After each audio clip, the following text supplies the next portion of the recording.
नमस्कार विद्यार्थियों, मैं अरविंद सुलानिया, सहायक आचार्य इतिहास, राजकीय महाविद्यालय श्री गंगानगर, आज आपको पानीपत के प्रथम युद्ध के बारे में बताऊंगा।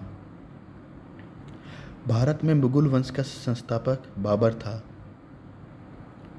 1526 में पानीपत के प्रथम युद्ध में दिल्ली के सुल्तान इब्राहिम लोदी को परास्त कर उसने भारत में मुगल राज्य की स्थापना की। पानीपत के युद्ध से बाबर ने राज्य स्थापना की जो प्रक्रिया आरंभ की वह खनवा तथा घाघरा के युद्धों के पश्चात ही पूरी हो सकी।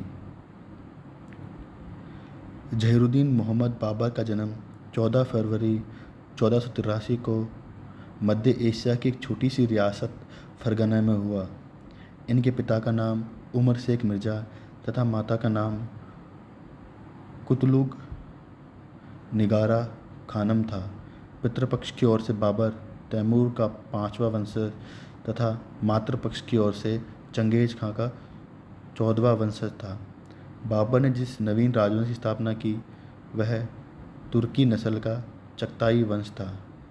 अपने पिता की मृत्यु के पश्चात 11 वर्ष की अल्प आयु में बाबर 1494 में फरगना का शासक बना। फरगना का शासक बनने के बाद उसके समक्ष अनेक कठिनाइयाँ थी। उसने धीरे धीरे इन कठिनाइयों से अपने आप को बाहर किया और अपना राज्य का विस्तार भारत तक करने का प्रयास किया।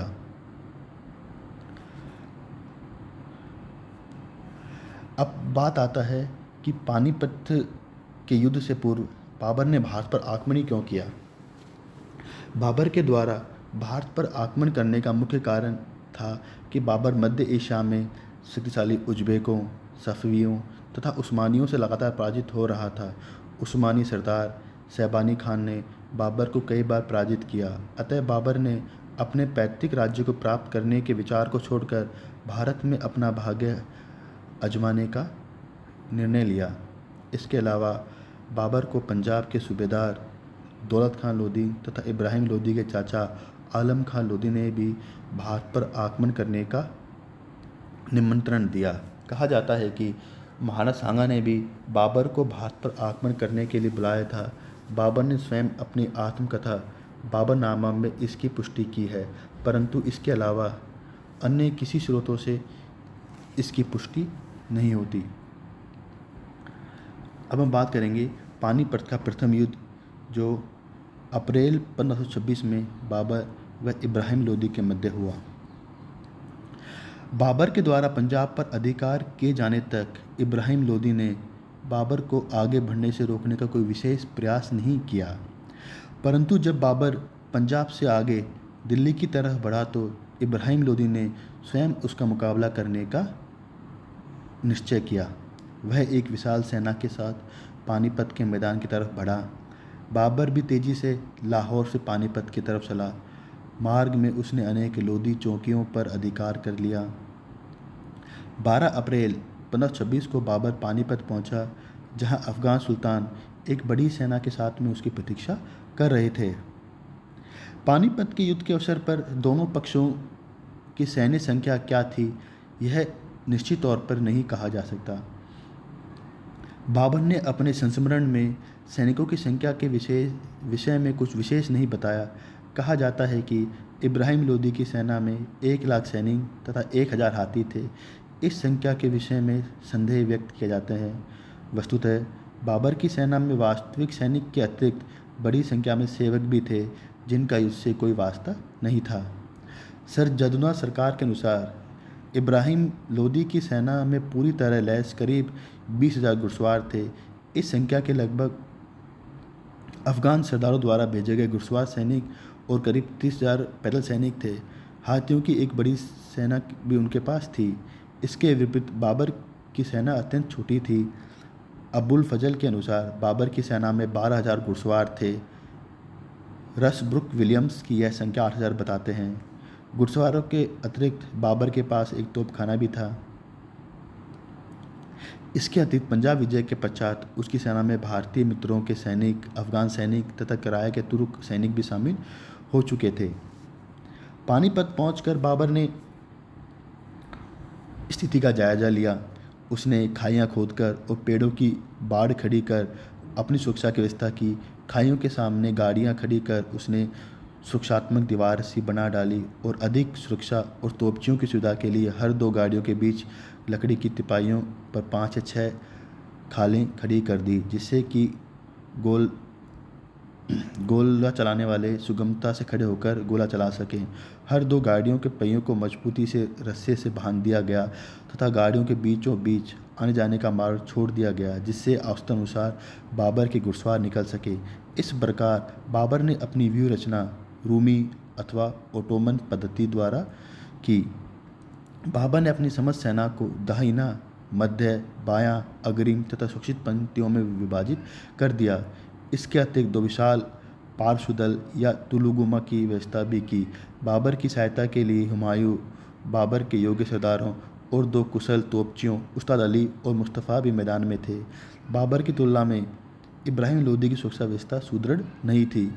उसकी सेना परंपरागत तरीके से ही विभाजित थी।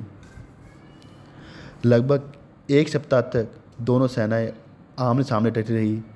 बाबर ने यद्यपि इब्राहिम की सेना को लगातार उकसाया, तदबी न तो स्वयं और न ही इब्राहिम लोदी युद्ध करने आगे आए। 19-20 अप्रैल की रात्रि में बाबर के सैनिकों ने इब्राहिम के शिविर पर धावा बोल दिया। इब्राहिम को शिविर से निकलकर आगे बढ़ना पड़ा। 21 अप्रैल 1526 को प्राय दोनों सेनाओं के मध्य मुठभेड़ हुई। अफगान तेजी से आगे बढ़े, परंतु बाबर की सुरक्षा पद्धति को देखकर उनमें हड़बड़ाहट फैल गई। बाबर ने मौके का लाभ उठाकर इब्राहिम को चारों तरफ से आक्रमण कर घेर लिया।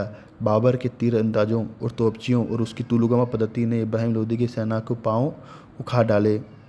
इब्राहिम लोदी वीरतापूर्वक युद्ध में बाबर के सामना करता रहा। युद्ध मध्याह्न तक चला। इब्राहिम लोदी युद्ध क्षेत्र में करीब 15,000 सैनिकों के साथ मारा गया। इब्राहिम की सेना भाग खड़ी हुई।